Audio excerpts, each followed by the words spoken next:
when people come in, they might come in to me for ADHD or anxiety or something else. Sleep tends to be a major culprit. A lot of people think, oh, I'm sleeping fine, but they don't realize if we put a sleep monitor on them, they're waking up many times throughout the night, actually. Who are you? Who I am is someone who loves to dive into the unmasterable areas. What really sucked me into psychophysiology is the power that it had from the simplicity that it was. It's psychology and physiology. So we're looking at how the interplay between physiology and psychology is. I don't care if you have a diagnosis or not. I work with everybody, whether somebody comes in and they're an Olympic athlete or they had a severe concussion. The first thing that I like to do is look at the brain.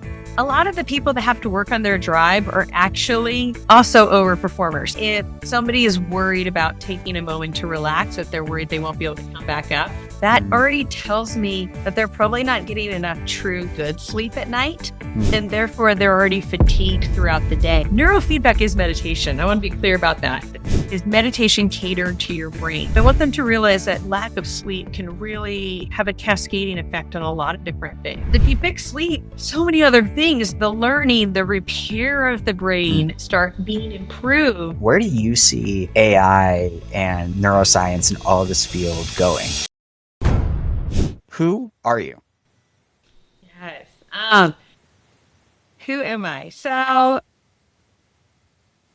I feel like we're always the sum of our lives, right? And so depending who you ask that question to, or who even my audience is, I might change who I think I am in that. I don't know if you're familiar with the Enneagram, but I'm like a 9, so I'm kind of like a little bit of everything, right? But ultimately my core is that I am somebody who likes to always work on something. And the things that I'm attracted to in life are the things that have no end. You can't master them. And so in the field of psychophysiology, there's no possible way to master this. No one can be the one that knows everything. And it's always about learning from others.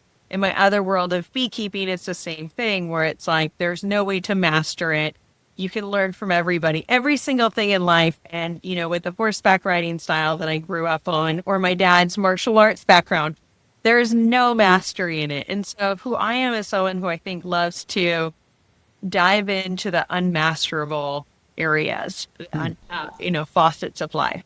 Yeah, and you're somebody who, talking with you, you have so many different aspects and interests and avenues that you love to explore.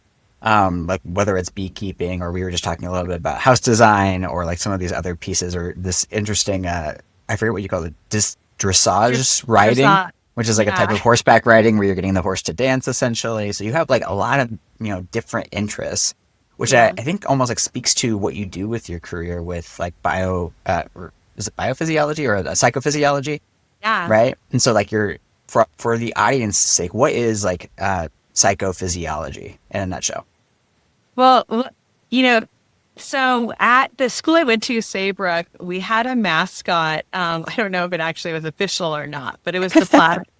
And it was the idea of it's a little bit of everything. Because psychophysiology sounds so fast, so cool when we say it, but we say it fast. But if we slow it down, it's psychology and physiology. So we're looking at how the interplay between physiology and psychology is, whether it's a top down, bottom up, they both have an effect on each other. So psychophysiology is one, acknowledging that whole thing, and then also kind of looking at and seeing for that person, how are we going to work with this? Sometimes it is going to be the top down aspect, or it could be something mental and rational and how we change our physiology from it. Or it's going to be changing our physiology through changing our breath rate and doing other things and learning muscle tension stuff to have an effect on our brain. Mm-hmm. Is it an accurate summary to say that essentially when you're studying psychophysiology, you're studying the mind-body connection? Yeah. I definitely, it's going to be the connection of that. But most things are, right? So well, at least it should be. If they've left it out of, we all know that there is that part. And I think that's the hard part in our healthcare field so often, is that somebody's coming in and they only are trained to look at one thing. And granted, it is impossible for any human in the entire world to know everything. And you do want to have specialists because then the human brain can only learn so much. So I want to make sure that if I go to a doctor for my hand, they're a specialist in that. That's going to be very different than like a throat doctor, even if Right. they took one class on it in college or something. So I took a lot of one classes on things. I don't necessarily want to trust myself for a lot of Yeah. things. So, Yeah. Well, I mean, it stands out to me because it almost makes me think about like physiology just in and of itself was like an interconnected study, right? Where it was like, to your point, it was like going beyond just, oh, what does like the muscle do or what does it do? But how is it like affecting the whole system, right? It's like those yeah, interconnected pieces. And it strikes me that like, on one hand, like we do need like specialists, and then we also need those people in between that are connecting those different pieces together and can pull from, oh, I have a specialist over here, I have a hand specialist over here, and a foot yeah. specialist, and like, oh, based on those two things, it's actually like your back's out, right? Or like whatever it is, like finding those like interconnected pieces. Yeah, exactly. I can't tell you how many times it's like you go to a podiatrist for your foot and then it's really your hip, your hip has the Mm, problem and stuff. So it's important for like all of the things, And like you mentioned with muscles, it's like so that muscle, is it tight? Is it a mental thing that person is tightening? There's a term that's one of my favorite terms called dysponesis, which is learned disuse. So that mm, person has, for some reason, maybe they had an old physical trauma, mental trauma. It could have been, they hurt their hip and then they hold their hip up and it tightened their shoulder, because of it to balance themselves. But now when that muscle's tight, we're limiting blood flow up and down. So then we're going to have the extremities get colder, less blood flow to them. There's so many things that contributes to anxiety or migraines or what. mhm. Yeah, and how did you get into this field? Because it's not a field that we typically hear much about. Like we don't hear it talked about often online or these kinds of things. We have our psychiatrists and our health experts and our philosophers and stuff, but we don't hear a lot of like psychophysiologists. So like, how did you get into this field to begin with? Yeah. So I got into it. Basically, in my undergrad, I had done psychology, but I knew I didn't want to do talk therapy. That just wasn't something I'd done a whole bunch of it when I was younger. And it never, for me personally, kind of went anywhere. And so it wasn't necessarily what I was trying to bring to the table to do with Hmm. people. And so when I had that undergrad, and then I ended up being a massage therapist for 18 years. And during that time of it, I so much in the body that I would see, similar patterns that were happening over and over again. Um, and then as a massage therapist, your hands start breaking down. You can't do that for very long, or you could if you had good ergonomics. I unfortunately trained with was not good ergonomics, and I was not very good at switching it. So I ended up being like, okay, well, what do I want to do? So I look back, my undergrad in psychology. I really like working with people one on one. In massage, I also noticed that every time I work with somebody, I'd see them 2 weeks later for the same problem because I could completely fix them on that table, but they'd get up and they'd leave with their same brain. So they would then go out in the world, they do their same problems. Hmm. So when I decided to start trying to figure out what I wanted to do next, part of that included going back to school. And I went back to one of my favorite teachers, Eric Pepper, that I had taken all my undergrad work with. And with him, I ended up taking a biofeedback course. And it was literally just supposed to be this like fun course. At the time I took it because, when you take it, you're supposed to end the course with like a mini study or something. Hmm. And so I kept having all these clients with plantar fasciitis, which I don't know if people are familiar with, but it's usually like really deep pain in the foot. A lot of people that are either overweight or exercise a lot will experience it more. Hmm. And so their foot cramps up so much, it's just very painful to walk or use their foot. And so when clients would come into me for a massage with it, I was like, God, I didn't have a good grasp on it. I didn't know all the research on it. And as I looked up, there wasn't a lot of research. So the fun thing about biofeedback is that you can do anything. So I started by me placing muscle sensors, different areas on people's bodies that had plantar fasciitis. And I wanted to see, well, was there a muscle that stayed tighter? And everybody thought it would be the calf muscles because that was one they experienced. But I actually found it to be their hip angles. And Hmm. so as people changed their pelvis position, their foot relaxed or tightened and contracted. And if you, Hmm. and if you think about it, that if you tilt your pelvis forward and your body was actually relaxed, you weren't bracing, you would go into your toes and you'd fall on your face. Hmm. So instead, you clench with your toes. And when we Hmm. clench with our toes, we're tightening the muscles, which limits blood flow, like I talked about. And what causes pain is the lack of blood flow. So even with the term plantar fasciitis, but itis meaning inflammation, we actually realize that it's fasciotis meaning tissue death. So the tissues were Oh, dying from interesting. lack of blood flow going there. So the only things leading up to this that we're showing were like dry needling or really heavy things. And if you think about that, it's because we're getting blood flow to that area. So we're bringing blood flow back down to the tissues. So what was fun about it was just this idea that I had, and then being able to place sensors on people and then kind of start to see and have this hypothesis fold a little bit. And I really liked it for that reason. So it really hooked me in. And I liked that all of a sudden I could give clients their power back. So instead of me just doing some cranial sacral or deep tissue work or anything like that, and then leaving them to their brain, they learned how to change their posture, getting feedback on the screen in front of them. They saw how it worked. And in a really fast way, they were able to learn how to make changes on their own physiology from it. And of course, that like built up to a whole bunch of other things. I ended up getting more fascinated with breathing because if we change our breathing pattern from our chest, breathing up here to down in our center of gravity, lower in our pelvic floor, that automatically changed the pelvic angle, which then automatically can, and if you allow it, have a cascading effect on the feet.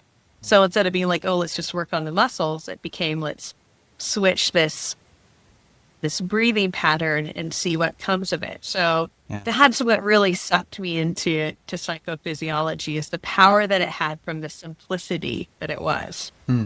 Well, and you mentioned the term biofeedback, and then you mentioned Dr. Pepper as well. Can you just talk a little bit about like what is biofeedback for people who don't necessarily know, and then like where does Dr. Pepper fit into that journey? Yeah, so biofeedback is once again breaking down the word is, feedback of our own biology. So it can be done in numerous ways. Technically, if you, take, your temperature, you're getting feedback of your own biology. So when you have a fever, you're noting how your temperature changes. Or on that same thing for women when they're ovulating, they'll use it to see what their temperature changes is as well during it. So it can be as simple as that. Or if you have a watch or anything like that, it tells you your heart rate. And we're getting feedback. So if you're working out and you're pushing yourself harder, you've gotten a feedback of that loop. So there's a broad range of things, but that's essentially what it is. Yeah. Dr. Eric Pepper has been in this field though for a really long time, and his main stuff is also on breath work. So although he has worked in the field and done numerous things, his main takeaways are breathing and how to change your breath, change your physiology from that, and many, many studies Hmm. on it. Yeah. Are there any like key like takeaways for you from? I mean, you mentioned like the diaphragmatic breathing or like the pelvic floor breathing. Are there any other kind of key insights that really stuck with you, like into your work around the breath and around the work with Dr. Pepper? Well, with, him and I have, we have different approaches for breathing, and that's what's fun about this field, right? So, but I think one of my favorite ones was actually a video that he stressed. It was Amy Cuddy, and it's an old video. And she talks about, it's testosterone and the power pose of like, so as we like breathe it up into our chest and we actually increase our testosterone and we can actually see a physical effect, the power pose Hmm. of it, we can actually change our mood. And versus if somebody walks around like this. So Eric Pepper also did other studies where he'd have like his like students walk around in a depressed state and then rate how they were versus walking around living up here. And even just that posture would have an effect on our mood from it. Or even the simple things as putting a pencil between your teeth so your muscles are forced to smile can Huh. also So a Interesting. lot of my takeaways from him were these really quick ways to kind of bring somebody into another state without making it a big deal, a big learning experience. Yeah, when you're, I'm curious for you with your own practice when you're guiding people into these things. So we can, I think, with the internet right now, we have so many millions of different little practices that we could use or not use, and sometimes it almost becomes like overwhelming. Like when you're working with a client, like how do you get them to actually like implement these kinds of changes and actually like stick with them or like follow through? Like to your same point, like with massage, where it like becomes a thing where they come into your office, they do something, but then they're not making those changes back in life. Like, what do you actually do to help somebody make those changes? So, I mean, in my practice, we're doing it together. So Mm, at least I know, and usually for my practice, I'm seeing people 2 times a week. So I know at least that they're getting that practice twice a week. Um, I will find that working with athletes is easier than working with the average person because there's mm, a different mentality. An athlete comes in knowing that you are a coach, you're there, you're giving them tools, they're going to have to apply them to get the most out of it. While somebody else, and I don't think it's purposeful, I think it's how they're raised, right? They're raised for, I am person that's doing this. I go to people, they give me tools, I make this better. Well, I think that we're really raised to be more like, oh, we are just passive and things are happening to us.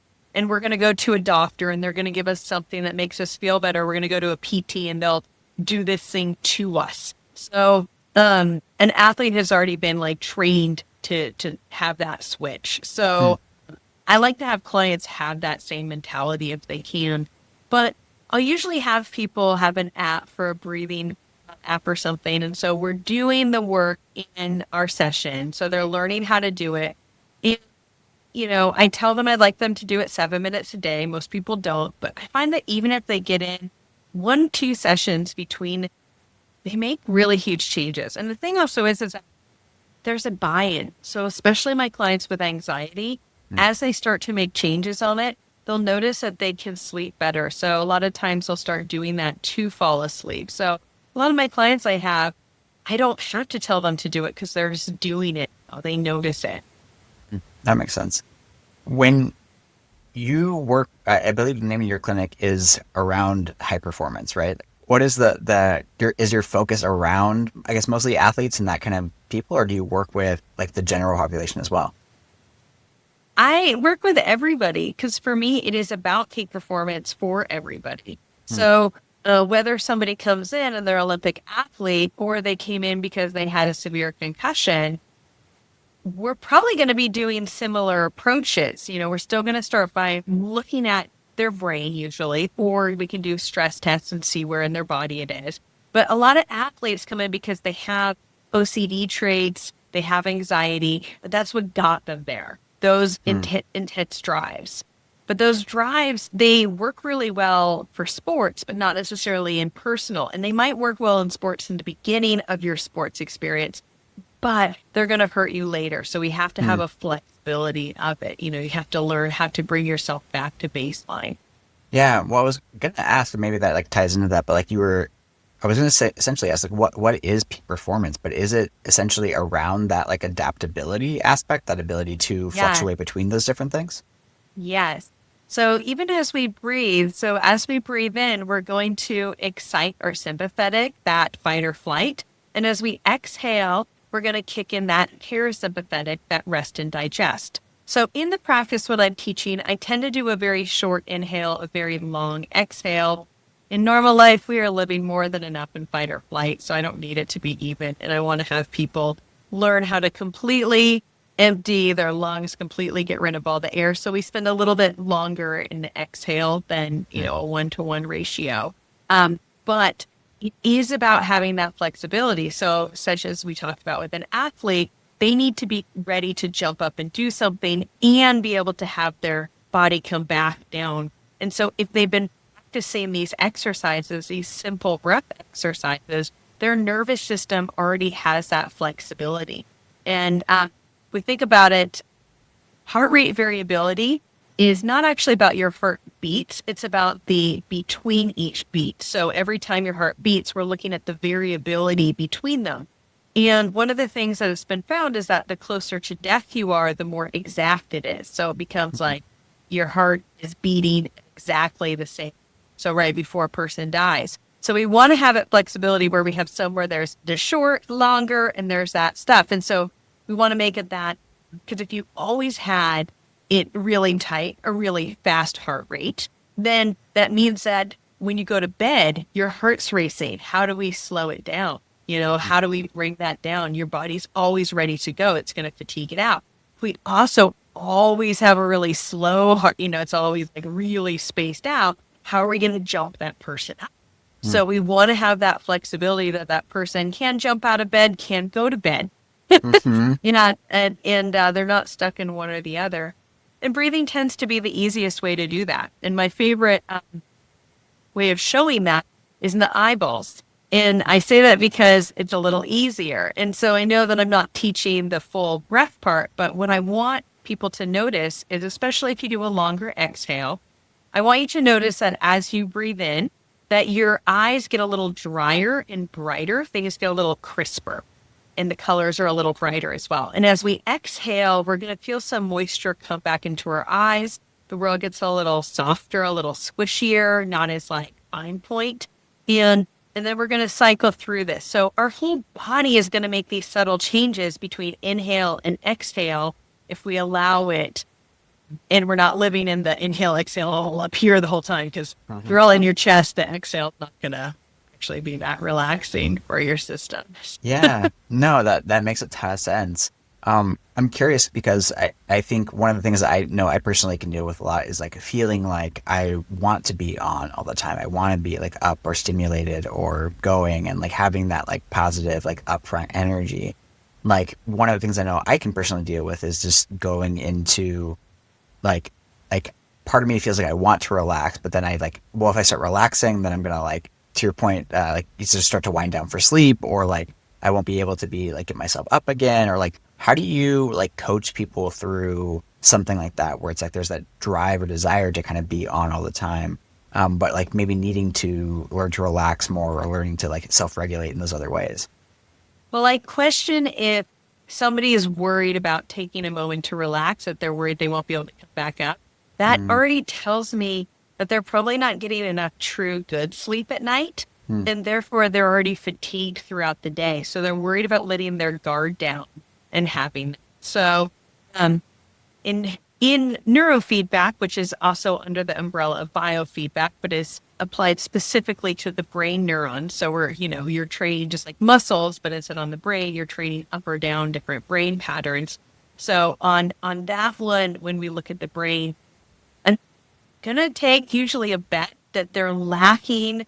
They're either A, overly driven, so high beta spindles over their driver, so they can't fall asleep. That's the sleep onset mm-hmm, yeah, problem. That could be one. But more common is actually a lack of a sleep spindle, which is the staying asleep. And a lot of people, especially if they don't have the insomnia aspect, they might think they're sleeping okay. But if you're waking up exhausted, you're like, I got 8 hours, 9 hours, 10 hours, it's all not enough, and you're just exhausted, well, that tells me that you're actually micro waking up many times throughout the night. So in the sleep, what's supposed to happen is we're supposed to drop down through several different stages of sleep, come back up, and then essentially stay under sleep. Now, the sleep spindle is one that is uh, generated to keep you asleep. So say you're coming back up at that level and then there's a sound or something happens. If you are lacking that sleep spindle, you'll wake up. And if you have a really good sleep spindle built up, then you stay asleep. mm, And so a lot of people think, oh, I'm sleeping fine, but they don't realize if we put a sleep monitor on them, they're waking up many times throughout the night, actually. So, and sometimes the watches are good at measuring that. Sometimes they skip it, 'cause it's not looking at the EEG, it's looking at like your heart rate and stuff. So mm-hmm, it's just that aspect of it. So if you're lacking that sleep spindle, then you're going to be exhausted. And then you're trying to stay awake. And then you're like, oh, if I let my guards down, I won't be able to come back to it because your body is begging for that. Need mm. something. But the problem is that you fall asleep, you still lack sleep spindles, and it's this cycle that you're still stuck in. Yeah. So for for people who maybe don't know, and even myself, like what is a sleep spindle, and is there anything that we can actually do about that to like increase our sleep spindling if that is a thing that we're lacking? Yeah, okay, so well, coming from my field, so like in my field, we train up the sleep spindle. Hmm. Now, the sleep spindle during waking hours, we can only see it over the sensory motor cortex, so that's why we train on that one strip right there. And the sleep spindle is, if you talk to, depends who you talk to. So neurologists, that particular one, will call it sigma. In our field, we call it SMR, or sensory motor rhythm, but it is a term that we made up, and we did that because it's during waking hours only trained over the sensory motor strip. And it is a stabilizing rhythm. Also gets what's called neutral blood perfusion. It's the Goldilocks, not too much blood flow, not too little blood flow. Hmm. And so uh, in neurofeedback, we're using it for a lot of different things to train them. So that's the way that I know how to train up the sleep spindle. I actually don't know other ways, but there has to be, because I'm definitely a believer in there never just be one way for something. I would imagine exercise is a contributor to it as well, because it is over the sensory motor rhythm. So, but then that person might be using it to fatigue themselves out or things like that. Hmm. Yeah, everything else I feel like I do know other approaches besides neurofeedback, but that one I'm not entirely sure. But I just can't believe that there's not another way. Yeah, I'm sure that there's got to be like other ways, and I know that when we recorded a different episode before, we talked a little bit about like that. Like one of the most common things I think you see with people is like a sleep issue. Is it that sleep spindling issue that you're specifically seeing over and over again? Yeah, that or the driver. So when people come in, so they might come in to me for ADHD or anxiety or something else.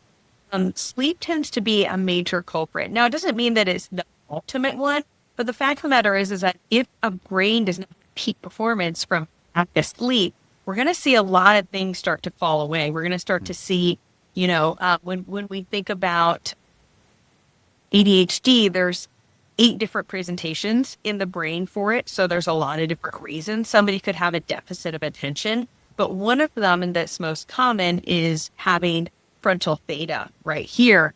And that's the same area that as a person starts to become tired, we see frontal theta.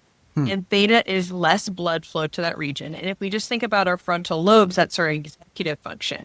And so if we're having less blood flow in a tired state in our executive function, we're going to have a deficit of attention. It's really hard.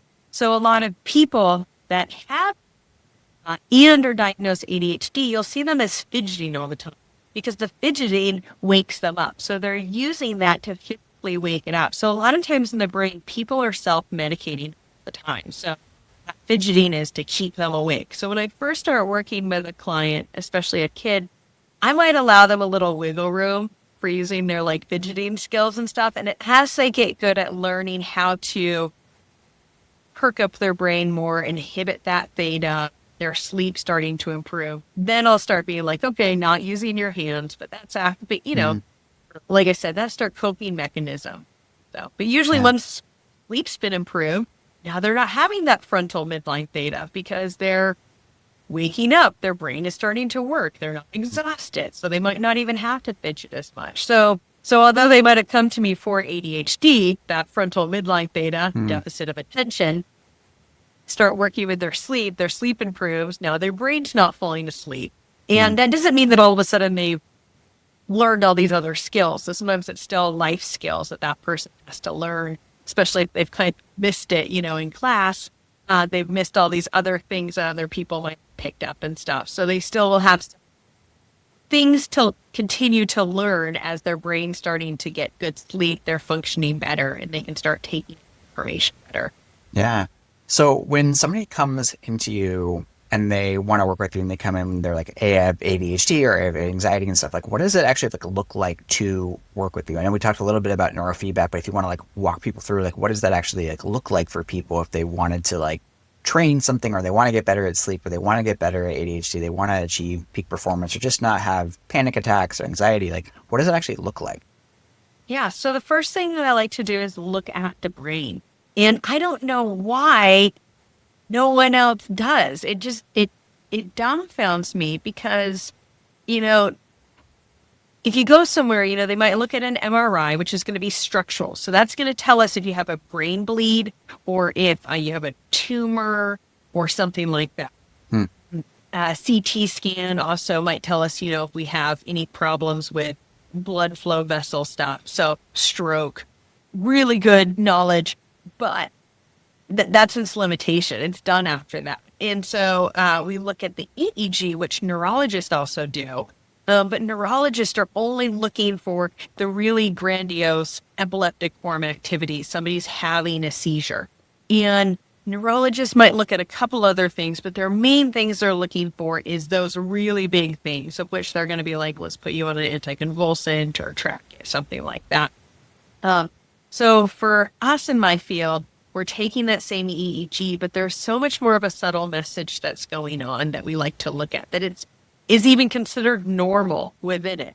But is normal always peak performance, right? Mm-hmm. And so, how we expect the EEG to look through different tasks. The tasks are usually things like just eyes open, eyes closed, and maybe we'll put in one other task in there to see as well how a person's doing. So we get to see how your brain is. So in each area of your brain, we expect certain waves for certain tasks. And if you have too much or too little in the areas for whatever task that is, that's the area we're going to kind of look at. And so say we see it in one area, say there's a lot of activity going on on the prefrontal right cortex, and that's the emotional regulation area. And so I already know if we have that, then we're probably going to have some emotional regulation, because if we look under the skull, under that one spot, what area of the brain is that responsible for? And that's probably the areas that person's struggling in. So if that person's having emotional outbursts or things like that, we're going to know, okay, let's target our training there. So if they have too much beta or something, which is an agitated cortex, let's place a sensor there and have the person learn, just like a muscle, more awkward than learning with a muscle, but still how to quiet that area down. What does it take? What's that feel like? And we do that through shaping. So it starts really wide. I like to put the thresholds on the screen. So the person's getting a feedback on the screen. So basically we place the sensor there. When their brain is doing what our goal is. So remember, for this example, I said too much beta activity. So it might put what's called a threshold. So when that person when their brain in that area starts doing too much beta, then if we have music playing, the music stops. So the brain now is like, oh, I have a reward and something happened. So then it starts trying to figure out how can it make it that music keeps playing. So those thresholds I set up pretty close to where the person just naturally is. Because most people, when they come in, especially for the first session, they are on their best behavior. I am intriguing. They're like, what are these screens? What are these things being put on me? So they're actually at their peak performance in that moment. So then as they're bored of me. Oh, I know these screens. I know all the things, all the other stuff.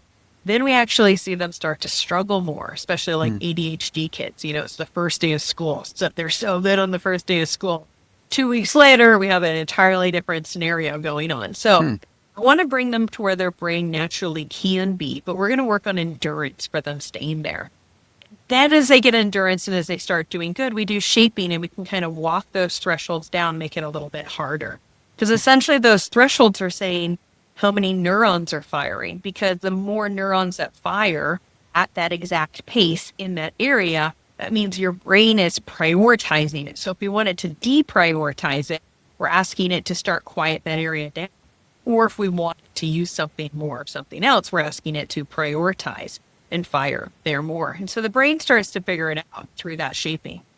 So when you have somebody, and you talk about like looking at the brain, measuring it with an EEG, being able to see all the brain waves and being able to identify like certain pieces, but like how do you actually know what a person like needs to work on or not within that? Because part of where my brain goes is like, we are like very neurodiverse as individuals. And like, is there like a concern with just being like, oh, well, you're just going to make me like everybody else? Like I would imagine like if, to your point, if I'm an athlete and I've been using this OCD trait, if you start teaching me to like relax more, I lose some of this like edge. Am I going to like fall behind, or am I just going to lose, maybe that like beta goes down, but some of my creativity disappears or something like that. Like, how do you actually Yeah. navigate like what to actually improve or not? So one of the things that is in this field that I don't use, your reason you just said it is no reason. So we have a normative database, which is looking at quote unquote normal people, age matched, gender matched, and then seeing how we match up against them. I think that that's fine. And I know that some clinicians like doing it because it's easier to explain to a client. We can get these little head maps like green if you're ideal and red if it's too much and blue if it's not enough, so we Mm, can kind of dumb it down that way. But everybody is so unique. So, and then some people will train off of that. So instead of saying, like, they might not even look at what's called the raw data, those EEG squiggly lines that the neurologists look at. And so they might just look at those head maps and be like, oh, this person has too much beta. Put them into the database, train them to be like everybody else. And it's mhm. really common. It's called Z-score neurofeedback training. And I'm not against it. I think there's some cases where it can be really great, concussion cases. There's lots of reasons it could be, right? Mhm. But I think for at least the average person that I see of people, working at, being in San Francisco, I have really high performers, CEOs, highly driven people. I want to create flexibility. So instead of trying to normalize their brain, I want to create flexibility. So in the area of beta, we might be having them learn how to inhibit it, but it doesn't mean that we're trying to extinguish it. I'm wanting them to have flexibility. And there also is a thing where we can have them turn it off, turn it on, turn it off, turn it on. So it can go back and forth between that for that flexibility. I found only one time, though, that I need to have them turn it back on again because I'm also not drilling it in so much. So it's Mm. usually that they're able to get into that state and they start developing a relationship knowing what it feels like. But because I'm not doing hundreds of sessions or anything like that and drilling it down, they start kind of knowing what that state is. And then the brain is harder and then to completely change. So Yeah. for most people, unless it's something simple like, well, simple, like something happened and last week their brain was this way, something's a lot easier to bring someone back there. But if there's always somebody that has had that high drive, it's going to be a fingerprint that's pretty much there. And so especially if they're doing their sport, they're doing their life between, I've never had to worry about. Yeah. But that's why I don't use these scores. I like to base it off of them. So I know what it's supposed to look like through my training. So through my training, I know what to expect, what to see. And then if I see any deviation, and then also I'm going to use their intake and I'm going to talk to them about it. If it's something that they really have no issues with whatsoever, then we might choose to avoid it. Be like, okay, that's fine. Yeah. And you mentioned like CEOs and that like for them, like they're often looking for like, okay, I gotta like figure out how to create more flexibility or relaxation, going from that maybe those OCD qualities to something that's more open and receptive and like more lateral thinking versus like front back thinking. I'm curious, like I know you mostly work with a lot of like high performers, but like do you ever see like the opposite where people actually need to like work on their drive or actually work on Yeah, these other aspects? a lot. So I have a mixture of people, but I have to say, a lot of the people that have to work on their drive are actually also overperformers. So there's this Huh. other aspect of it as well. So if the brain is so fast, and so remember how we were talking earlier about like the example of you being tired or worried about kind of like, resting. Hmm. So think about it from running in the brain. So if you're always running and you never get to have a walking recovery, and then say somebody like next, I think about this because like when I'm at the treadmill, at my gym, and it's like, so say I was just always running and then say the person next to me had a walking recovery. Now it's time to sprint. But I've Mm. been running the whole time. So now when I go to sprint, I might look at them and be like, oh my God, they're so much faster than me. Mm. I'm like, oh, I don't have any energy or this other stuff. But they just had a walking recovery. So now they're like doing really good on their sprint versus Mm. me fatigued out. So a lot of people that have really fast brains fatigue themselves. And so I see them as they come in and they're like, oh, I just like slow. I'm all these other things. And when I look at their brain, I was like, oh, you were the opposite. You actually have the ideal brain, but it's a double-edged sword because they're such high performers that their brain's not getting any breaks. So it's completely fatigued out. Um, and so either A, they're having to look for something to like really enhance them or take, a stimulant that's essentially like a speed to kind of wake up their brain or extreme sports or other things like that that kind of go to the extreme to kind of knock them out of it. So instead, what I'm doing is a lot of those clients, the clients that come into me thinking they're fatigued, and I see that they're high performers, I'm going to do relaxation work with them. So I'm going to actually slow their brain down, give them some slow, let their brain is having some relaxing. And then what's so cool is that then all of a sudden they're having access to all their other stuff because they're having these moments of that walking recovery, that rest. And then they're actually higher performers than all the other people they're judging themselves against. And I see that over and over again.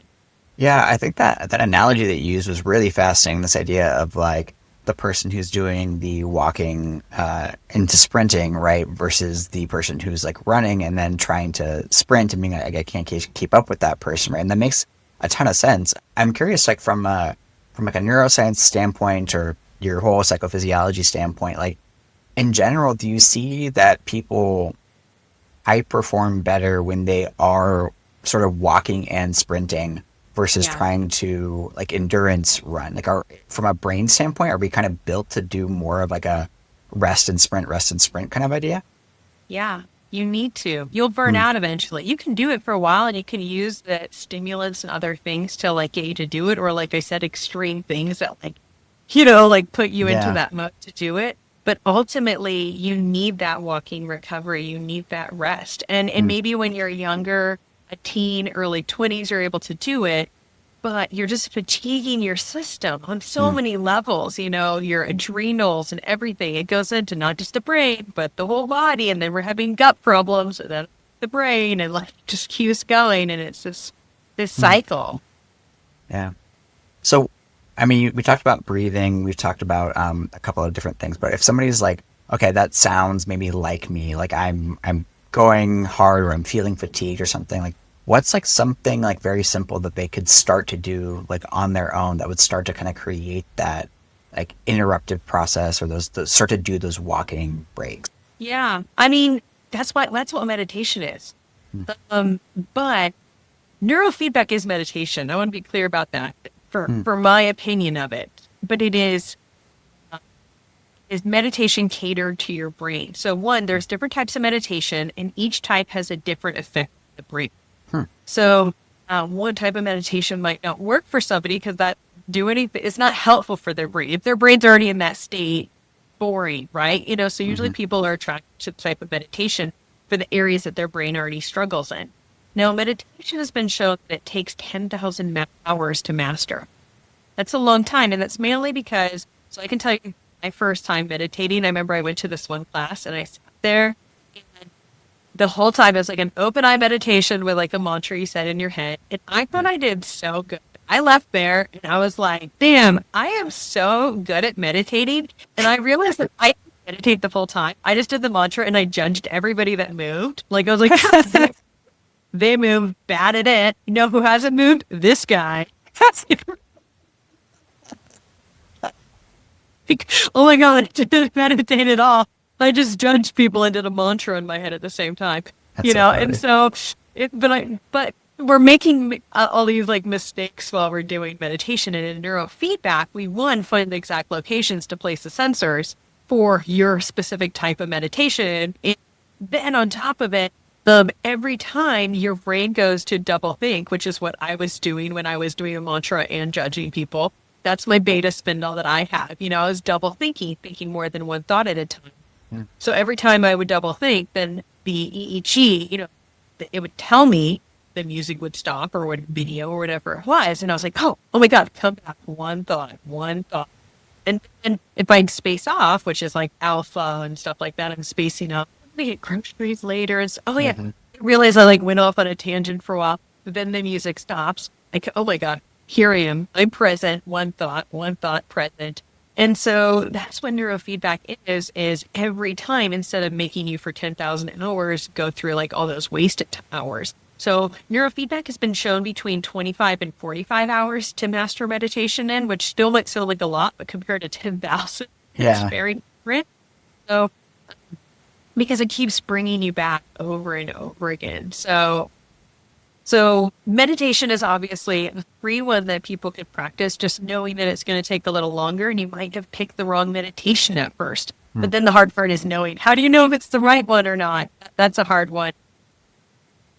But I mean, I think any version of that. Hmm. My favorite trick in meditation when I was reading this one book on the different types of meditation, and it was this idea that you sit there and you think, I wonder what my next thought will be.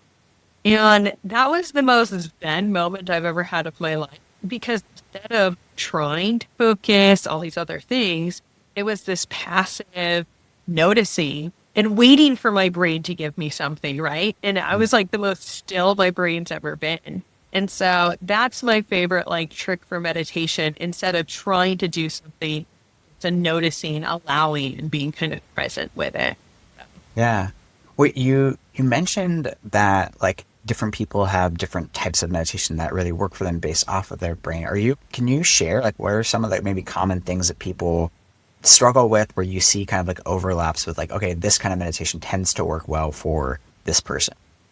There is a therapist or a clinical therapist that has put together different meditation styles. And what's so funny is I took one of his classes.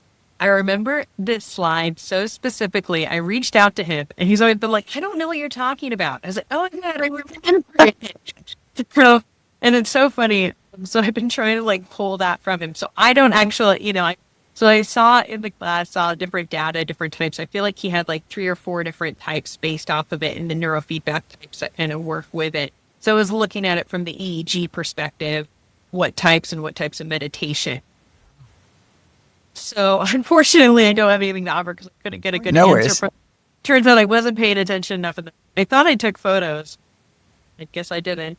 But I had one client come to me once, and he came because he was like, they've developed a new type of meditation, and I want to see what it looks like in my brain. Hmm. I was like, cool, let's do it. So first I took his baseline, eyes open, eyes closed, and then I had him do his meditation. And he had 2 different types of meditation, so I also gathered that data. One of the things that was interesting that I saw in it is that in his baseline, not meditating, I saw some slowing in his insula. And the insula is responsible for like smooth muscles and more of the, like your body's response, things like can be involved with sweat, things like that. And he had some slowing there. And when he did this meditation, he drastically improved that area. And I saw the sweat level on the EEG also change. So he had figured out how to do his own, essentially, neurofeedback. And I remember he was like so excited about it, thinking he was going to like change other people's brains. I have the heart to be like, going, actually, I think you mastered how to change your own brain. I don't necessarily think, unless you found somebody else with that same exact brain Hmm. presentation. But it was really fascinating seeing he figured out how to make those changes, and it had such an effect on him. So I do believe that that's why when I do a baseline for clients, I ask them if they are good at meditating to meditate during that. Because I do believe that people have gotten good enough at meditation. They're figuring out how to adjust the areas of struggle in their brain. Hmm. So in neurofeedback, I want to get a good baseline. I want to have it to be really clear where we're going to Yeah. target. Well, that's really interesting to hear you say that, because almost what I hear in that is that like almost by starting a meditation practice and then continuing that practice, it's almost like through meditation in and of itself, like you're going to get drawn towards probably creating that own customized version of whatever that meditation is. And it's almost like the brain is like saying like, oh, here are the things that I need. And I kind of know what to do in a sense, like once we start it and continue that practice over time. Yeah.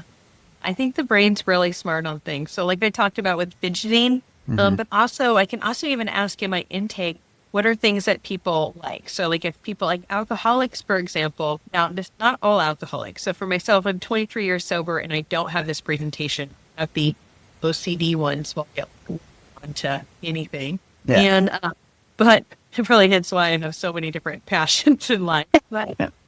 But so it's a good drive, so for myself, I've created flexibility on that aspect.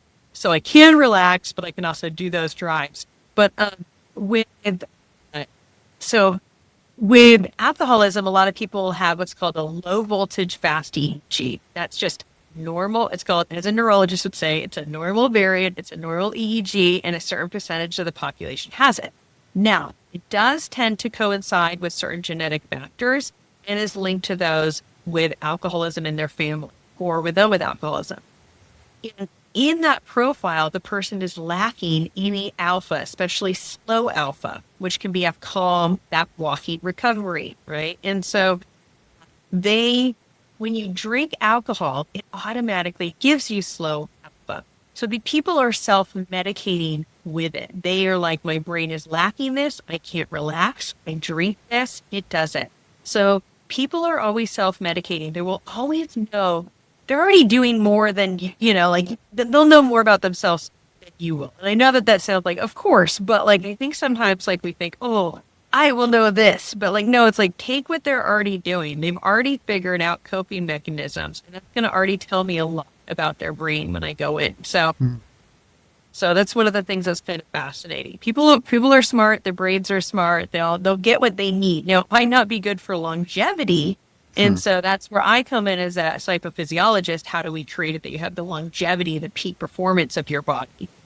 So, Yeah, what you said like really struck a chord because there's a sense I feel like with especially with technology, we have so many different things to self-medicate, as you would say, like in different avenues of our lives, right? And so it's very easy to be seeking something outside. Where one of the things that strikes me with like neurofeedback, we kind of talked about this with like sleep and I think ADHD and stuff, is it's like we're almost able to like upgrade our biology or the way that our brain has to like self provide those things that we're seeking sort of outside of us. Is that accurate? yes. Yeah, it is. I mean, that's why we're drawn to it.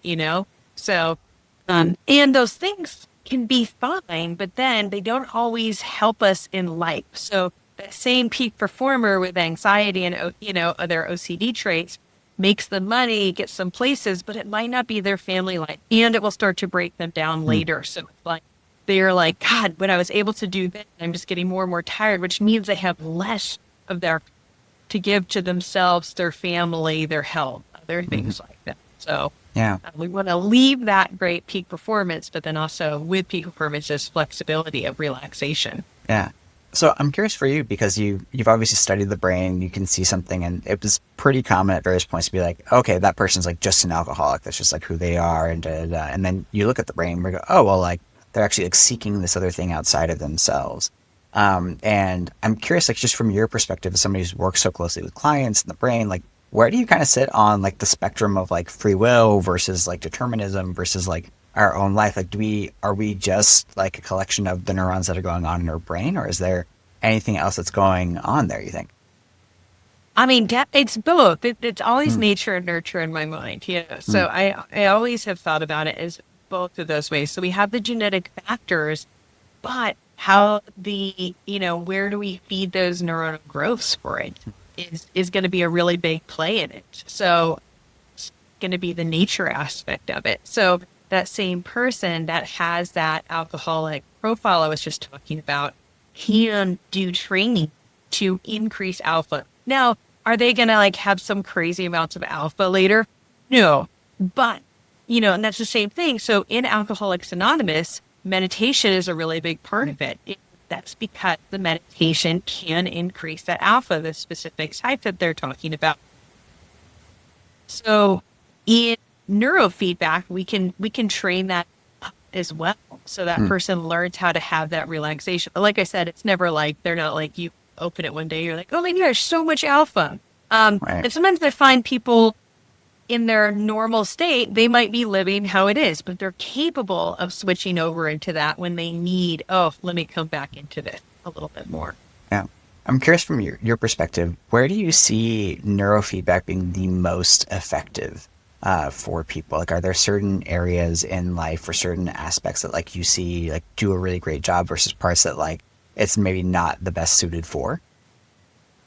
Well, it always comes back to sleep for me. I think Mm, sleep's our number one thing. And it's funny because it's not the thing that we stress about it, but everything that is improving when we talk about ADHD, when we talk about all these other things, even concussions, their sleep is improving first. We talk about epilepsy, all of it. It comes from that sleep spindle training up, that beta spindle training flexibility of being able to go down so the person can have a really good restful sleep because brain, that's when the glial cells are cleaning the debris and they're pruning and everything you learned that day. So even if we took away the back and we're like, okay, for some reason, we take a stimulant, you're able to turn off that frontal theta, you're able to focus. mm, But then when you go to sleep, ironically, that stimulant is going to make it one harder for you to sleep. mm, But then if you're not sleeping that well, we're still not having really good learning because glial aren't cleaning and the pruning's not happening. So from everything from that thing to that person learned that day. So that stimulant is a band-aid. And I think sometimes there's a time and place where I think it can be really great. But we also want to look at the longevity and making sure that that person is not getting fatigued out from just kind of burning the candle at both ends, right? yeah. We No. want to make sure their sleep's good. Because if you fix sleep, so many other things, the learning, the repair of the Mm, brain start being improved and, the stability. So the other thing, so obviously this is a super extreme thing, but when we talk about epilepsy, that's an instability in the brain. mm, And so when somebody has an epileptic form of discharge, if their brain is trying to stabilize after, we'll see that same sleep spindle occur after it, stabilizing it. And so in the study that Barry Sturman did, with NASA with training up those sleep spindles in cats. It was found when they were exposed to the jet fuel that causes seizures. The cats that had been trained in training up their SMR, the sleep spindles, SMR as we call them, prolonged or had no epileptic form discharges. They didn't have seizures, while the cats that weren't trained in it did because it was a stabilizing rhythm. So and when a person is in between, so if I'm watching the raw EEG, and so the person has their eyes open, eyes closed, and I'm seeing, and say they're tired, and I'll see the EEG go between what's called an awake state. I can see in the EEG when they're alert. mm, And then as they start to get tired in the EEG, and I can see it, we have this, that's where the instabilities happen, is mm. between the shift states.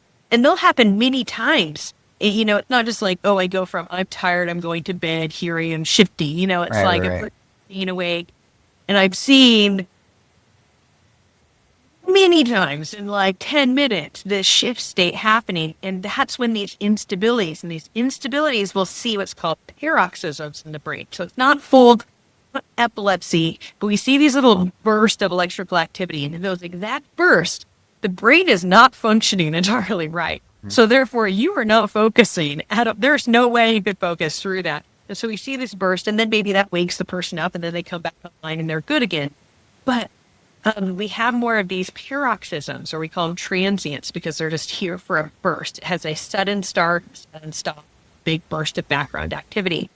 And so when a person's sleeping better, then we're going to have less of these state changes throughout their day of between wake and drowsy. So even that alone, even if the quote unquote problem wasn't fixed, they're less likely to experience it. So there's all mm. these things that as we change the sleep and we improve that, we're not going to see these problems in the brain as much. And then after the sleep has been addressed, we can fine tune a couple of things, but I really find that a lot of that gets into at that point coaching. The person is like, oh, Mm.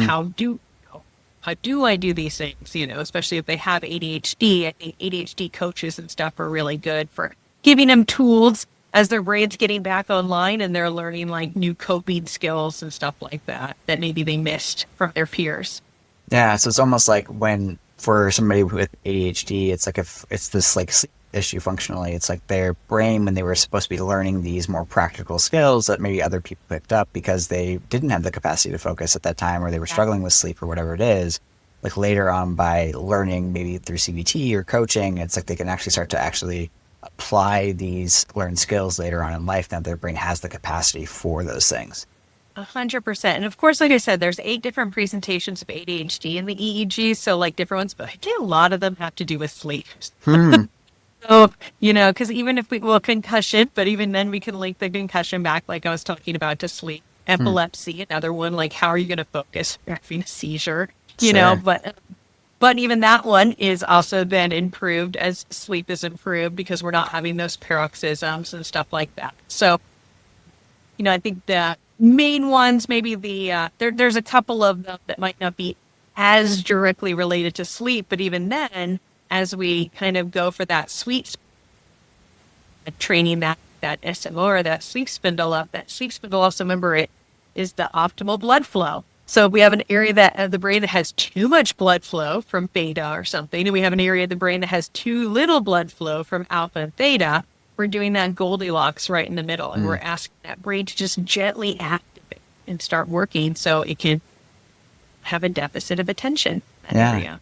No, that makes sense. I want to pivot a little bit because I know that one of the things that you are really into within neurofeedback that can be somewhat controversial depending on who you talk to is the use of AI with the brain and all of these different things. Like, where do you see AI and neuroscience and all of this field going? Yeah, so I just came back from a conference and we actually talked a lot about AI at the conference. So, it's funny because I'm not that good at AI, but I'm really fascinated by it. I'm excited by it.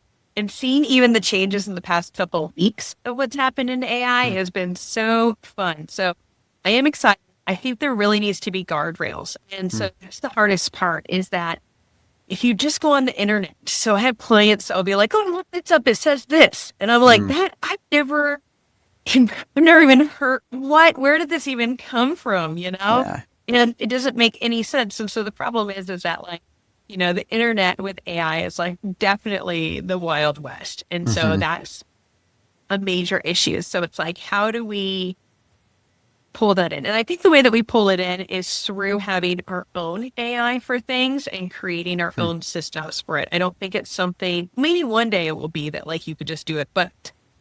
And so dropping in, so we have all the literature available and we trained it really well with our stuff and we're rechecking it because AI will also do things where even if you trained it, it will start still going back to some old error codes and stuff Sure. like that. So you have to know what you're looking at currently. Hoping, and I can't imagine, I'm like, come on, this is moving so fast. I can't imagine that, like, that seems like such an easy fix. If you tell it, never say this for that, I can't imagine that eventually it will then never Not say fix. this. Yeah. Yeah. Yeah. Well, can you give like just a breakdown of like what is AI doing within neurofeedback, within neuroscience, within EEG, and like what have you seen? What have we seen? I guess come about from that. I guess. So there's 2 parts that it's doing in it. So we have the actual analysis of the raw EEG. So Hmm. there's that aspect of it. I'm really excited for that part. That's the part that is really hard to train people because learning how to read those squiggly lines is learning to read another language. It is a language. What it is saying as it goes across the page and from what areas and what's that message that it's saying. And so as I think that is done, and also when we gather the data, we are picking up what's called artifacts. And artifacts are anything that's not the brain. So when we blink our eyes, we're going to see this big swoosh go across the screen. That's not your brain. Our eyeballs have dipoles as well. And because we're picking up with the sensors, they're going to pick that up. And so we're going to see this big magnetic change that will overpower little tiny neurons. If we tense our muscles, those muscles are above the skull and they are right there under the electrode. And so they're very powerful and they're going to black out everything. So there's a lot of things, these artifacts, or if we have sweat or cable movement, breathing, lots of stuff that will distort the EEG. And so this has always been a problem in our field because people will do what's called automatic artifact. And they'll put it on the system to clean it out. And sometimes it will over clean, which means it takes out real brain material with it. And so we miss the message that it was trying to tell us. Or people leave it in and then they're like, oh, there's a whole bunch of delta, frontal delta, but we look and it was actually just those links I was telling you about. So, then they're like, oh, let's work on training the frontal delta, but the person just was blinking their eyes. It wasn't their brain. So this is a problem of our field, is the artifacting. So as AI is getting better at cleaning it, that's going to be a lot of better for us knowing that we're consistently looking the correct data to start with. And so iSync has been doing it. They use some data cleaning that so far I find to be the best. I still feel like it will overclean or sometimes leave things in. So the people that I train on, but it's still about looking at the raw data, making sure that it's clean and knowing how to pick that. There's nothing out there I trust yet, but then entirely. But then I think is also using it then to take all the clean data and to compare it against other things. And so they have a lot of different information and able to start comparing that against different things and looking at, you can look at for Parkinson's, frontotemporal dementia versus Alzheimer's and other things. So we're starting to gather databases to see if people have markers related to this. It's not diagnostic yet, but it is heading that way and it is giving us a lot of information. It's still not good at knowing the morphology of things. So and when I say morphology, that's the shape of the wave. So alpha has this beautiful sinusoidal wave, should turn off and on with attention for a person. And then beta, I always kind of describe as chubby hills that are happening, so that a little bit. So they'll look, they'll have these different shapes of the wave. And so to getting better at it, I do have a lot of faith in that aspect. So we have for reading the data, spitting it out for like potential areas of concern. So like an MD could look at it. So like if an MD looks at an EEG and it spits out, oh, this person's at risk for Alzheimer's. Well, that can flag it. So then the doctor can start to order more tests, start to look into it more, and kind of work with it from there. So I'm really excited on how it can be implemented into our mainstream healthcare system. Yeah.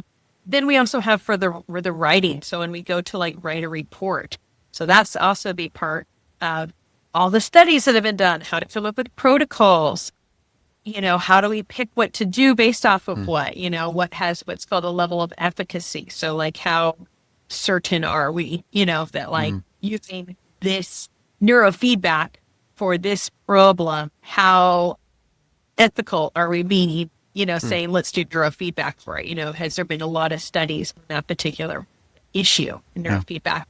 And so using the databases and compiling together all the studies to kind of help people sort that out as well, and to explain it in layman's terms for the average as well. And even though that means that, so somebody comes into this field and they're like, I want to be in this field, but, they look at somebody like me who has, the PhD in it, and I'm still learning, and I was like, oh my gosh, it's just never ending. But like maybe eventually one day it will be a lot easier for people to come in because we'll have AI to guide them and to help them on things and to normalize it, because bad neurofeedback is bad neurofeedback. And so, you just like seeing a bad personal trainer, Right. somebody that's good. So I look forward to it shaping so more people can do it correctly and have access to it. So the more people that have access to it, the more equipment is made, the cheaper it becomes, the more people have access to being able to do it, and it stops becoming so hard to get a hold of and having to like see exact people. And I'm okay if I get phased out of a job. Yeah. Has with the incorporation of AI, have there been any like insights that like AI has found about in the EEG or about brainwaves or about any of these things that like change the way that we think about things or like look at things differently because it's like maybe noticing things different than we do? Like I'm thinking about, for example, like with I think it's the game Go, when they started like playing with a lot of like AI stuff, it started creating actually like, new moves that like the population had never seen before because there's so many variables and things like that. I'm curious if like has there been anything almost like creative or insightful that AI has shown us that we weren't aware of before? I think it will as we get more and more. The hard part is the databases of being able to put EEGs in it. So to even look at just one thing, we need, I think it's 1,000 EEGs for it. Then if we add it to being two-dimensional, then it like double. It's like, so it's like this mathematical formula. So we need so many EEGs to actually look at it. Then I was just learning, I think it's called GitHub. I'm not sure if it's GIT or GET for Yeah, GitHub. GIT, GitHub. It's like a coding kind of like website a lot of times. Yeah. Yeah, and so there's a whole thing in there as well on the EEG. So they have some stuff for beta spindles and stuff like that on it. And starting to kind of look at some more markers. So one of the women that was talking at the conference this last week was talking about Parkinson's. And I don't know if she used AI. She's a really big component of AI. So I'm not sure if she used AI to find this, but she found, of the 40 different symptoms that are for different types of Parkinson's, she found different markers for each of the symptoms of what it was. And I'm not sure if she used AI for it, but I wouldn't be surprised because she's really good at it. And that was one of the things she was talking about, is her use of AI with it. Yeah. Well, I remember you talking about, I think in like a podcast a couple of years ago or a webinar where you were talking about like that there's like, I think 40 different like traits that are typically associated with like ADHD, for example, but then it kind of like, or like something found that there was only like 8 that were actually like correlated or something like that. Do you know what I'm referring to? Yes. Okay. So that's a different, So, okay. So no, there's so many. What's funny about AI is that there's so much. Okay. So on that one, how many traits was it? I feel like it was, 400 or 800 or something like that. I think it was 800 traits associated with different subtypes of ADHD.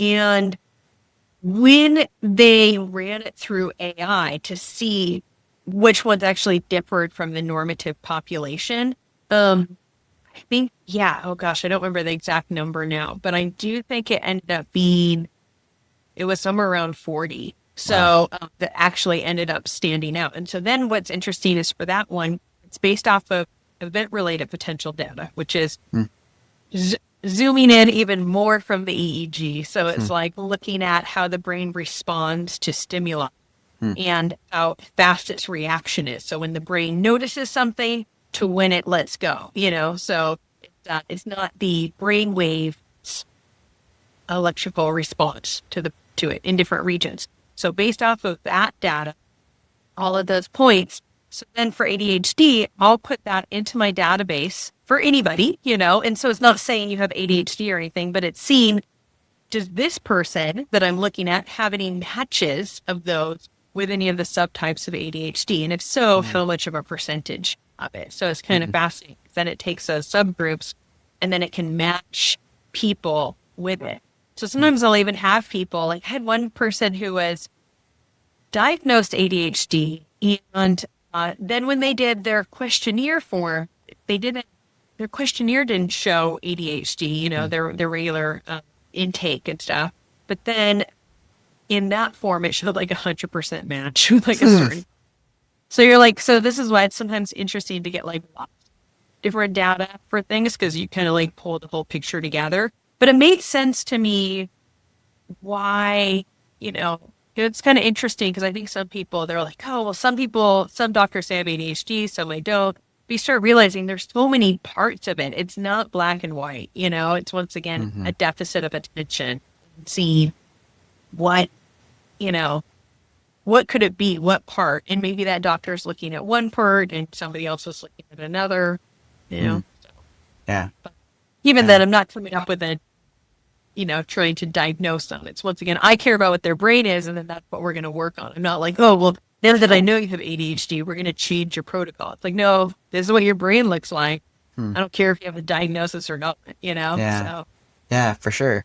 I'm curious from your angle with like what you're seeing with AI and what you're seeing within EEG and all these different pieces. Like, do you see like a pathway to, I was like, democratizing a lot more of this kind of technology to the larger populace? Because I think neurofeedback's awesome. It can just be, very hyper niche or very, like, to your point, like very dependent on the clinician, and it can be very expensive. It can be time consuming to, go to an office twice a week for however long you need to go to. Like, how do you see it maybe changing like the pathway of neurofeedback moving forward?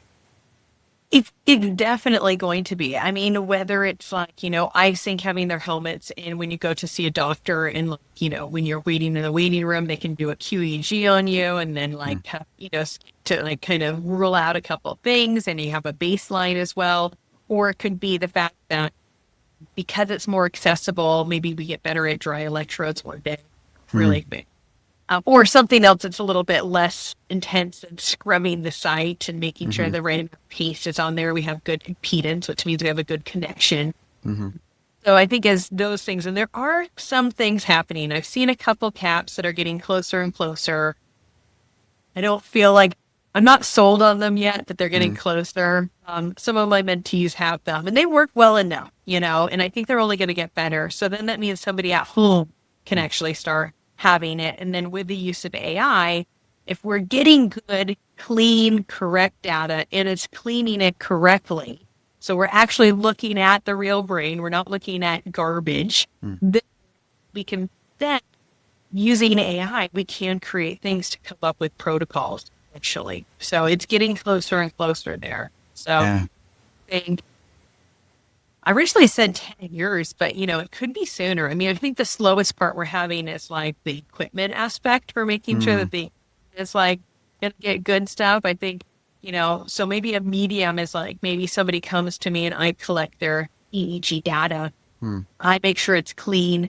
I upload it to something for them, or even if I come up with a protocol, but then the system is good at like tracking them. There's Yeah. ways, I mean, Apple's been working on their earbuds Hmm. for doing the EEG. So, Hmm.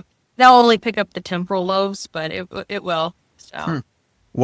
I guess what data would that give us is if somebody has like AirPods that just are tracking temporal lobe yeah, yeah. There's EEG. another company that does them already, Hmm. So I just have, heard Apple being interested in trying to do it. So I wouldn't be surprised if we saw it with that. But like, Yeah. but with the earbuds, it does pick up all the temporal lobes, which Hmm.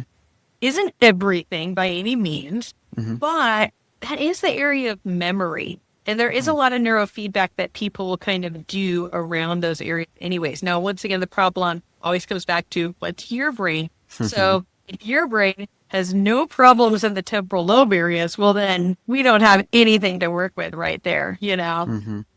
But just something as simple as that, like, Hmm. that eventually, it could be something really simple that we all just actually own, Yeah. and then if you're doing neurofeedback and you got your earbuds in and you're doing neurofeedback and you're like, oh, I'm going to watch a TikTok, but I'm going to set it up so the screen goes in and out of the threshold. Yeah. So I'm going to do 10 minutes twice a day of working on Hmm. this one area. Yeah. Could be something that simple eventually. Just right now, the hard part is that it's kind of garbage. So it's like, Hmm. what are you training? Are you training muscle tension? Which, well, that's its own thing. That's a great thing to also train. But Hmm. Yeah. Yeah. I, I'm curious for you. I know we deal with, like you said, a lot of like high performance, and we focus on a lot of these kind of like nittier, grittier things. But do you see like, or do you work with at all with neurofeedback going into any sort of like esoteric spaces or spiritual spaces? I've heard a couple of different people talk about that kind of field with maybe like alpha theta training or that kind of thing. Is that something that you get into at all? I don't as much because I'm not a licensed therapist. Hmm. So, as a licensed therapist, a lot of times when we get into alpha theta training, it can be a really powerful spot, but it can bring up a lot of things.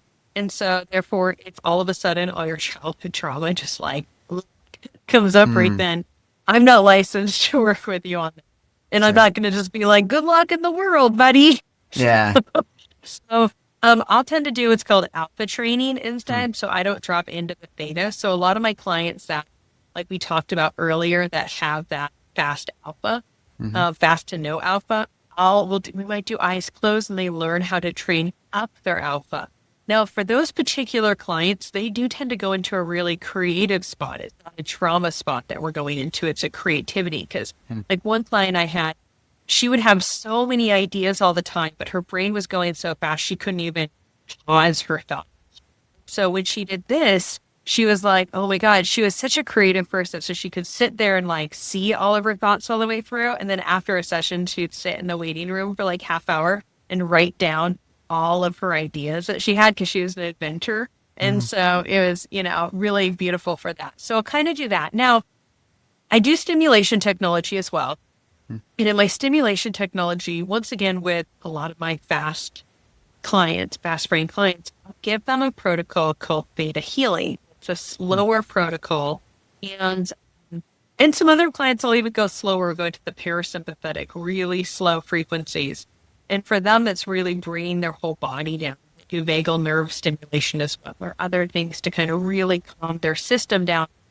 It's always kind of it's kind of like, when you get acupuncture and they leave for like half hour and you're kind of in and out of consciousness and you're Sure. like, was I dreaming? What was happening? It's kind of like that state for them. And I had one client who, she ended up quitting her job and ended up going to school to be a weaver. So now she's like this like beautiful, like she does weaving and like this gorgeous artwork, and it just unlocked this creative potential in her. And Wow. she's really amazing at it.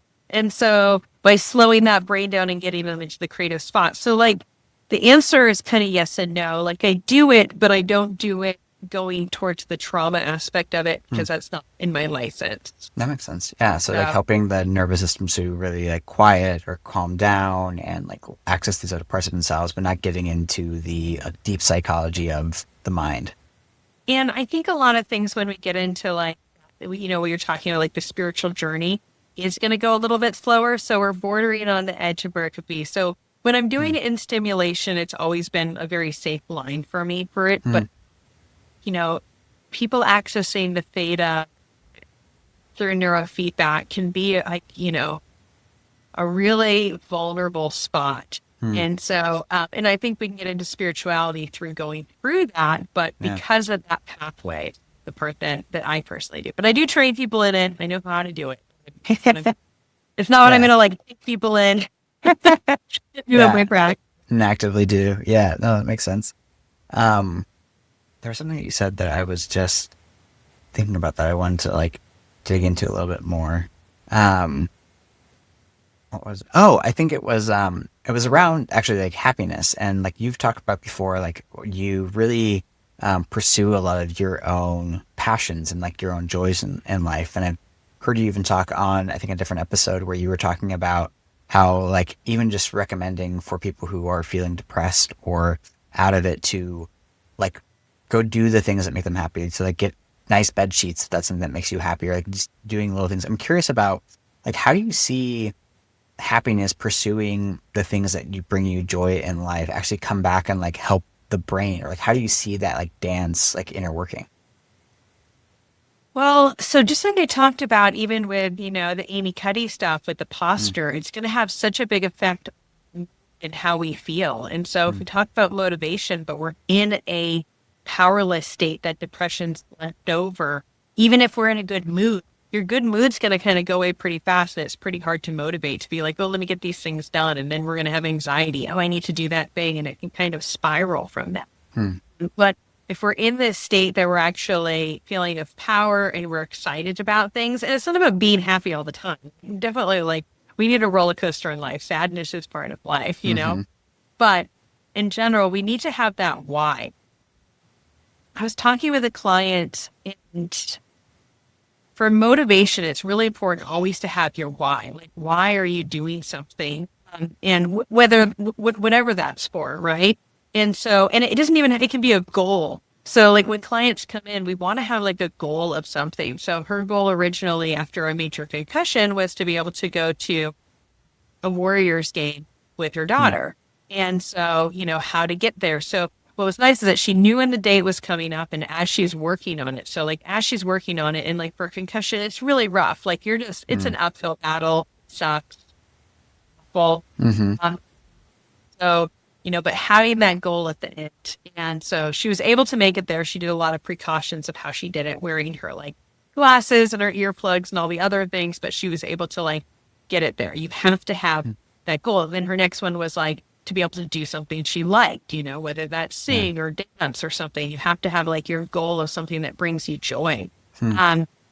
And at the conference, we had somebody talking and sharing their experience with having epilepsy, and with epilepsy, as she was an athlete. And so when the epilepsy was at its worst, she was doing neurofeedback. And so just be putting on her, her uniform of what she would do for her sport. Mm-hmm. And so she put that on and do neurofeedback and then Mm-hmm. getting towards her goal of being able to get back out there. So I think we Mm-hmm. always kind of need goals, you know? Mm-hmm.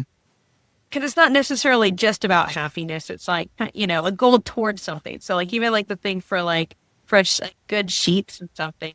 That's something you're going to sleep in. It's going to feel really good. You're like, oh, I can't wait to get in bed Mm-hmm. until like this time, or like your goal towards making your home feel like a home, or, whatever that is. It's always towards Yeah. something. So just talk about like the why. Like what's your why in working with all this stuff?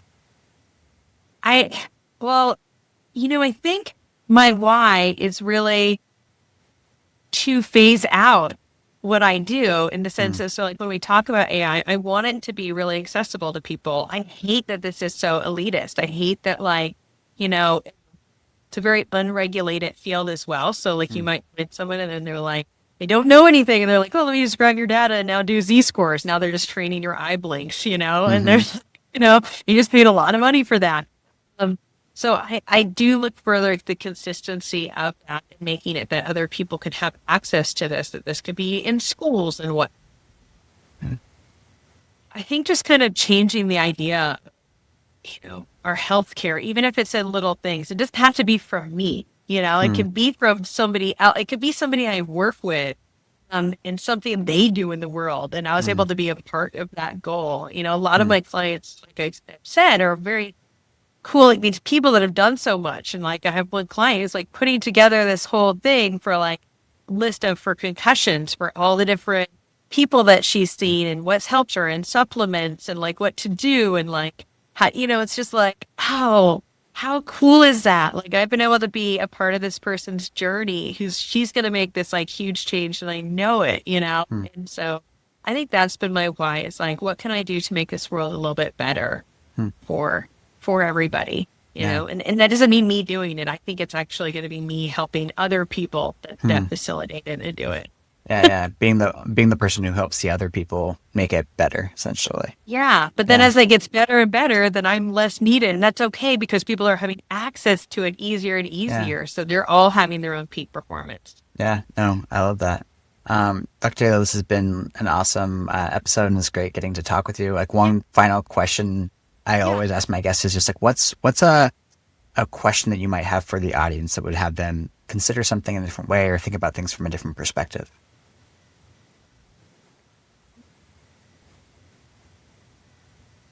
I think I'd want anyone to kind of look and, with the topic of sleep always being, I want them to look at what their quality of sleep is. Not necessarily for the falling to sleep. I think that's an obvious one for people. But when they wake up, are they feeling rested? And if they're consistently not feeling rested, it's something that we're going to want to look into and see. Hmm. And I want them to realize that that lack of sleep can really have a cascading effect on a lot of different things between, like I said, our glial cleaning things, the pruning that's happening, Mm-hmm. our focus, other problems, with our body, gut health, stuff like that. So kind of look at that. Oh, I did remember one other thing that can help is Yeah. certain magnesiums. So Hmm. that's a good one for sleep. So Yeah. that's another easy one. Yeah.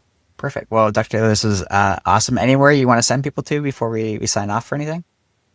No, I mean, anything, like if anyone's interested in neurofeedback at all, like, so, for me, I'm in the Bay Area, so I am elitephysiology.com. Hmm. But also if you're looking up for any providers, I always recommend going on to the website bcia.org and finding Mm-hmm. a provider that's certified. Certification doesn't guarantee that they're really, the best. And I do know some people that are certified and are really good, but it Mm-hmm. does help you kind of narrow down looking on their website, looking at, other things and talking to them, making sure that they're looking at the raw EEG, the brain, and they're not just taking an unartifacted or trusting current cleaning methods and just Yeah. going a little bit further. Yeah.